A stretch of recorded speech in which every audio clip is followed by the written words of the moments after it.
كده اتفضل 3 دقايق في البداية. احنا في منطقة التفجير. المشهد اللي بعده بنشوف رجالة بتعيط وبتحكي لبعضها، والظاهر كده ان ده ثيرابي ليهم، ودي عبارة عن زمالة. وفجأة بينقل الشخصية وبيقول انه ما نامش كويس بقاله 6 شهور. ال6 شهور بسبب الأرق كان ملازمه طول الوقت. وتحس ان اي فيلم الكلام فيه الشخصية بتحكي من ورا الكاميرا او بصوت افكاره، تحس ان دي دماغك فعلا، دماغك اللي بتشرح كل حاجة ساعات وانت ما بتسمعش ليه. وهنا بقى الأزمة الوجودية اللي كلنا تقريبا حسينا بيها، وهي ان كل حاجة شبه بعض. كل الحياة عبارة عن نسخ مكررة، مفيش أي تغيير، وده اللي بيخلي الإنسان يبدأ يسأل نفسه هو ليه. وهنا بيجي رئيسه في الشغل يعرفه ان في مهمه لازم يعملها. وهنا بنلاحظ شخصين مختلفين تماما: المدير اللي كله نشاط وحيويه وشغال طول الوقت ما شاء الله اللهم صل على النبي، والبطل اللي مش قادر يتكلم اصلا. وبطل الفيلم هنا مهووس بجمع الاساس من ايكيا، والاساس مش العادي، اي حاجه جديده بتنزل، اي حاجه شكلها مختلف بيجيبها معاه. هنا برضو بنلاحظ بيملى الفراغ اللي جواه ده بالاساس اللي بيشتريه، ومن كتر الارق ان هو مش عارف ينام بيروح للدكتور وبيقول له انه يكتب له دواء عشان هو مش عارف ينام. والدكتور بيرفض تماما، بيقول له عايز تحس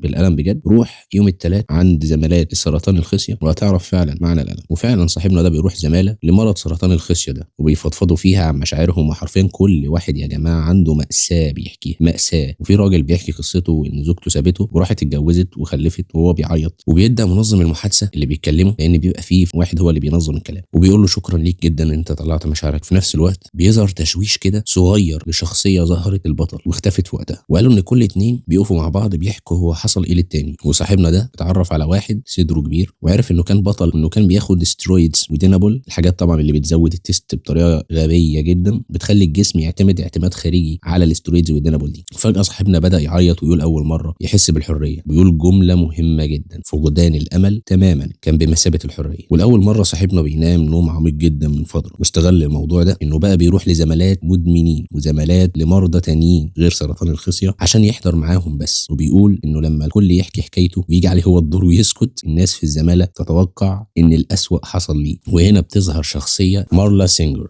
اللي ظهرت معاه أول مرة في زمالة السرطان الخصية. المشكلة هنا إنها ما كانتش برضه مصابة بحاجة زيه، وبيشوفها في أكتر من زمالة برضه. مرة واحدة ما عادش قادر إن هو يعيط تاني، وبتظهر المرة التانية في ثانية كده شخصية بتختفي تاني. وهنا بقى راح يتكلم معاها ويقول لها أنا عارف على فكرة إنك ما عندكيش حاجة أصلا. قالت له طب ما أنا كمان عارفة إنك ما عندكش حاجة. طب قال لها طب أنت بتعملي كده ليه؟ قالت له أنت بتعمل كده ليه؟ وهنا برضه الجملة، الفيلم ده مليان جمل فعلا يعني بتخش كده بتدمرك حرفيا، تحس ان انت اللي بتتكلم. يعني هنا بيقول جمله عظيمه جدا، هو ان الناس هنا اما بيعرفوا انك خلاص هتموت بيسمعوا ليك بدل ما يستنوك تخلص بس عشان يجي دورهم في الكلام. وفعلا معظم الناس دلوقتي عايزه تتكلم بس مش مستعده انها تسمع حد، حتى فعلا لو سمعتك فده مجرد بس انتظار دوره انه يتكلم. واتفقوا بعد كده ان هم يقسموا الايام ومحدش يجي مع التاني. وبيحكي عن شغله ان هو كل حياته لوحده. الناس حتى اللي بيعرفها عشان هو بيسافر كتير مجرد اصدقاء في الطياره بس، يا ساعتين السفر وخلاص كده. وبيجي هنا تلاحظ ان الوحده حرفيا مخليه طول الوقت مش حاسس ان حد بيسمعه، او العكس بسبب ان محدش بيسمعه خالص فحاسس بالوحده. وهنا بنتكلم شخصيه لاول مره، الشخصيه اللي علت الفيلم حرفيا تايلر ديردن، اللي ظهرت قبل كده مرتين. الشخصيه اللي كانت بتشوش مرتين ظهرت، وبيتعرفوا على بعض. في نص الكلام بيقول له شكلك ذكي جدا، قال له شكرا. ساله سؤال كده: هل ده بيساعدك انك تكون ذكي جدا؟ هل ده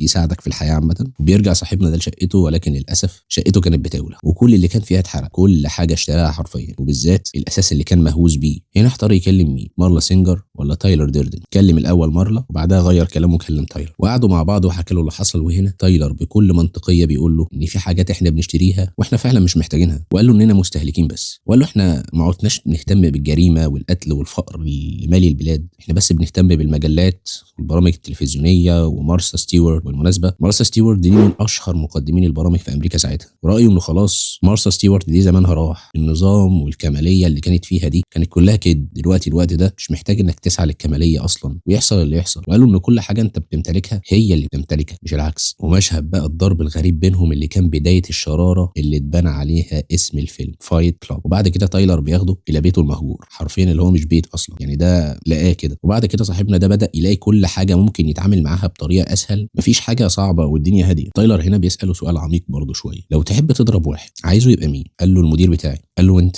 قال له تايلر ابويا. وبيحكي له مشكله ابوه اللي هي نفسها مشكله التاني. وبدا تايلر وصاحبه ان هم يفكروا ان هم يعملوا نادي عشان يقدروا يصارعوا فيه ومحدش يشوفهم. عملوه في سرداب تحت بار وسموه فايت كلاب. وهنا تايلر بيدي القواعد والقوانين زي اي مؤسسه، بيقول القاعده الاولى ان ممنوع الكلام عن النادي، ودي اهم واحده، وعادها في قاعده تانية وقال ان ممنوع برضو كلام عن النادي. وبعد كده قال بقيه القواعد والقوانين بتاعه النادي. وهنا صاحبنا بدا يجيب معاه ناس في الشغل. المشكله انه اي واحد بيدخل جوه النادي ده بيتحول لشخص تاني خالص غير اللي في الحياه العاديه. تايلر بعد كده وهو بيروح معاه، البطل بيساله هل ده شكل الرجاله الحقيقيه، وبيشاور على جسم مليان عضلات كبيره جدا. ولكن في نظره برضه فلسفيه هنا. الوقت الحالي كمان بقوا بيفرضوا عليك شكل معين في الفورمه عشان تكون راجل وناشف حتى لو انت بتروح الجيم، ولكن مش نفس الجسم ده، انت برضه مش الشكل اللي هم عايزينه. وبص بكل تريقه وقال ان تطوير الذات ده عباره عن هبل. انا برضه مش معاه في النقطه دي. اللي وحش فعلا هو الهوس بتطوير الذات، ولكن تطوير الذات يعني مطلوب.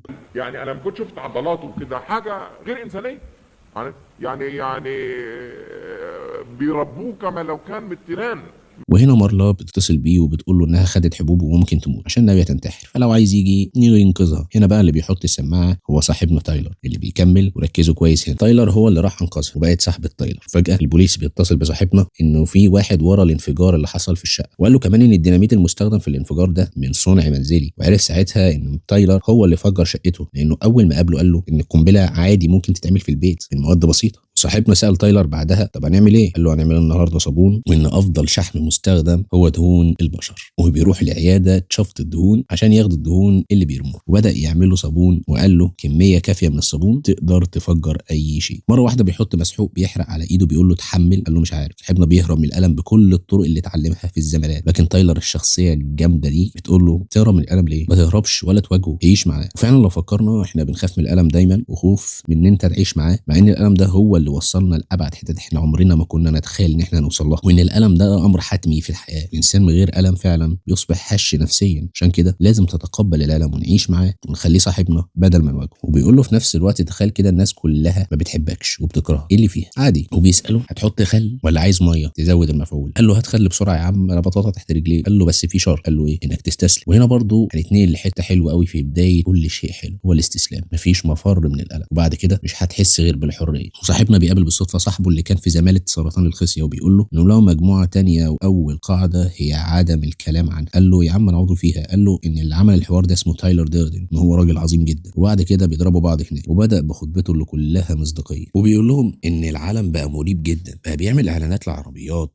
ولبس عشان تشتريهم، فتضطر ان انت تشتغل شغلانات مش عايزها عشان تشتري الحاجات اللي انت مش عايزها. وان احنا مش زي زمان، ما عادش في حروب ولا مجاعات زي زمان، ولكن الحرب الوحيده اللي موجوده دلوقتي هي حرب روحيه. التلفزيون دايما وهمنا اننا نكون اغنياء وممثلين ولاعيبه ومغنيين، ولكن في النهايه ادركنا ان احنا في الواقع مش كده خالص، وان احنا دلوقتي غضبانين جدا من ده. وفجاه بيخش عليهم صاحب المكان وبيقول لهم بتعملوا ايه هنا؟ يقولوا له ده النادي بتاعنا. قال له اطلع بره ومرضاش، وبعد كده ضربه، وتايلر خلاه يكمل ضرب لحد ما الراجل فكر انه مجنون وجري هو واللي معاه وساب لهم المكان. وتايلر قال لهم كل يوم واحد هيفتعل مشكله مع اي حد في الشارع ويخليه يتخانق معاه، ولازم اللي متكلف بالمهمه ده يسيب التاني يضربه. وبداوا في تخريب المدينه حرفيا، اي حاجه غلط بيعملوها. وبدا تايلر فعلا يعلق على القضايا المهمه اللي احنا المفروض نهتم بيها، من قتل وسرقه وسياسه، وان احنا نعرف احنا فين. وبعد كده راح لواحد شغال في محل، هديته انه لو ما رجعش يدرس الحاجه اللي هو بيحبها خلال 6 اسابيع من دلوقتي، هو عارف بيته فين هيجي ويقتله. وبدا يقول ان قيمتك كانسان مش بمهنتك ولا فلوسك ولا العربيه اللي انت سايقها ولا زيك العسكري حتى، انت حساله آلة. وبعد كده صاحبنا بيتكلم كالعاده مع كارلا وبيتخانقوا، وتايلر وصاحبنا بيفتحوا باب التقديم على التدريب. هنعرف بعد كده ده تدريب لايه، ولكن شرط القبول ان اللي يستنى قدام البيت 3 ايام من غير تشجيع، وان هو يتهزق دايما في الطلعه والخارجه ويعمل هو اللي ده ويكمل، هو ده اللي هياخدوه. بالفعل اول واحد بياخدوه. وبعد كده تايلر بيبني الجيش بتاعه لايه ما نعرفش. حرفيا كانوا بيدمروا اي حاجه قدامهم وخلوا المدينه فوضى كلها. اللي احنا نعرفه ان فعلا الخطه كانت فوضى، مشروع الفوضى. وبعد كده وهم قاعدين بيحتفلوا بالانجازات طبعا اللي عملوها وهي تخريب المدينه، في خبر في التلفزيون ظهر وبيقول ان المدينه بقت كلها فوضى، وان في نوادي سريه بتتعمل مش عارف لحساب مين كل ده. واول ما عرف ده قرروا يعملوا خطه وان هم يكونوا موجودين في المكان اللي هيتعمل فيه الاجتماع اللي ضد المنظمه السريه، عشان يهددوا اللي شغال في التحقيق مع الناس اللي بيدوروا على المنظمه السريه. وهنا لاول مره بنلاقي صاحبنا ده بدا يظهر عليه الغضب والرفض اللي بيحصل، وراح النادي وضرب واحد معاهم في النادي لحد ما كان هيموت. والناس اصلا كلها كانت مستغربه انه كمل ضرب، وده طبعا بسبب اللي بيعملوه من وراه، لان صاحبنا ما كانش يعرف خالص عن مشروع الفوضى ده اللي هم بيعملوه في المدينه. وهم راكبين العربيه تايلر ساب دريكسيون العربيه، صاحبنا ده مخضوض ومسك هو الدريكسيون لحد ما تايلر فعلا قال الجمله اللي معششه في النافوخ: بطل تتحكم يا ابني في كل حاجه بقى. بعدها بيخبطوا في عربيه وتايلر فرحان جدا وبيقول ان اول مره نمر بتجربه الموت الوشيك. وصاحبنا بيقول ان اول مره يحس بالناس اللي كان بيكتب عنهم التقارير بتاع الشركه اللي شغال فيها. وبعدها بيظهر صاحبنا بعد ما صحي من النوم وبيدور على تايلر وللاسف ما لقاهوش. وبعد كده بينزل تحت وبيقابل كارلا اللي كانت جايه وبتستاذنه انها تدخل. قال لها تايلر مش جوه وامشي. وفجاه اتنين بيجوا مصابين من مهمه من مهمات مشروع الفوضى، وبوب اللي كان عارفه من الاول اتقتل. هما بيحاولوا ان هما يدفنوه بسرعه ولكن صاحبنا بيرفض. وفجاه كده اللي معاه بيتحولوا حرفيا لروبوتات وبيكرروا كلامه. وفجاه بيطلع وبيدور على تذاكر السفر بتاعه تايلر وبدا يلف كل الاماكن اللي راحها على سبيل انه يلاقيه. ده لقى ان تايلر عامل نوادي للقتال في كل مدينه وكان سابقه بخطوات كتيره جدا لحد ما حصلت المفاجاه. واحد في بار من البارات اللي بيدور فيها على تايلر ديردن قال له ازيك يا قائد. قال له قائد تعرفني يا ابني؟ قال له ده اختبار ولا ايه؟ ما قال له اختبار ايه يا ابني؟ اكيد لا. انت تعرفني؟ قال له طبعا مستر ديردن. لحد ما بيتصل بمارلا وبيقول لها احنا بنحب بعض ولا لا؟ قالت له انت بتهزر ولا ايه يا تايلر؟ لا تايلر مين؟ لحد ما ظهر له تايلر تاني وقال له هو ليه الناس بتخلط ما بيننا؟ اظن انك عارف اجابه السؤال ده. قال له عشان احنا نفس الشخص. والمشاهد اللي كان فيها تايلر بدات تيجي كلها بوش صاحبنا وبدا يفهم كل حاجه فعلا ان هم نفس الشخص. ولكن تايلر ده الشخصيه اللي صاحبنا بيتخيلها في دماغه وبيتمنى يكون هي، من ذكاء وعبقريه ولا مبالاه. وصاحبنا الشخصيه اللي عايزه تتحكم في كل حاجه وعايزه تظهر للناس بشكل اللي هم عايزينه مش اللي هو عايزه. وهنا تايلر بيقول له ان الناس كل يوم بتكلم نفسها وتتخيل الشخصيه دي اللي هي تتمنى ان تكون هي، لكن ده بيبقى لوحدهم. قال له انت مجنون يا تايلر. قال له انت اللي مجنون. وبعد كده صاحبنا بيروح في النوم وبيصحى وبيجري يرجع للبيت اللي كان هو عايش فيه وبيبص كده بيلاقي فعلا هو اللي بيصنع المتفجرات من الصابون. وبيلاقي مجموعه من الخطط اللي هتتنفذ باسامي المباني اللي هتنفجر وبيحاول يتصل بكل واحد منهم عشان يعرفهم ان المبنى هينفجر. وبيروح يقابل كارلا وبيخشوا مطعم وبيطلبوا اكل. وطبعا اللي شغالين هناك قالوا له لا والله يا سعاده الباشا والله ما انت دافع. ما لهم الاكل يكون نظيف عشان عارف هما بيعملوا ايه في الاكل قبل ما يقدموه. وصاحبنا بيقول لمارلا ان هو بيحبها وهو عشان بيحبها بيقول لها لازم تسافري شويه وتبعدي عن اي مدينه كبيره لانهم ناويين يفجروا مباني كتير جدا الفتره اللي جايه. وراح بعد كده الاسم وسلم نفسه واعترف وقال كل حاجه تخص المنظمه وان هم مخططين يفجروا اماكن كتيره جدا. وطلع بقى يا باشا الناس اللي بيحققوا معاه اصلا من ضمن المنظمه اصلا. وقال ان هو قال لهم ان لو اي شخص جه حتى لو هو واعترف شيلوا خصيته. وبيهرب منهم طبعا وفضل يجري لحد ما راح لمبنى فرانكلين اللي المفروض هيتفجر. وفجاه تايلر بيظهر له وبيقول له محضر لك مكان مناسب جدا عشان تعرف تتفرج على كل التفجيرات. وبيروح لعربيه المتفجرات دي وبيوقفها وتايلر بيبتدي يضربه. وهنا الكاميرا بتظهر انه لوحده اصلا. وجه هنا بقى المشهد الاخير وهو المشهد الاول من الفيلم. تايلر حاطط المسدس في بق صاحبنا وبيقول له باقي 3 دقايق. ويبص من المبنى من فوق بيلاقي رجاله من المنظمه جايبين مارلا. وبيبص صاحبنا لتايلر وبيقول له انت مش حقيقي ومش ماسك مسدس، انا اللي ماسكه. وبيبتدي يوجهه لراسه وبيضرب وتايلر هو اللي بيموت. ومارلا بتيجي ويتفرجوا طبعا على الحفله اللي عاملينها في المدينه. وبكده صاحبنا ده عرف يتخلص من تايلر. تايلر كان الغضب اللي جوه صاحب، كان اللي بيعترض على كل حاجه ولكن ما بيعرفش يتكلم وفجاه انفجر. ولكن صاحبنا عرف يتحكم ويوازن بين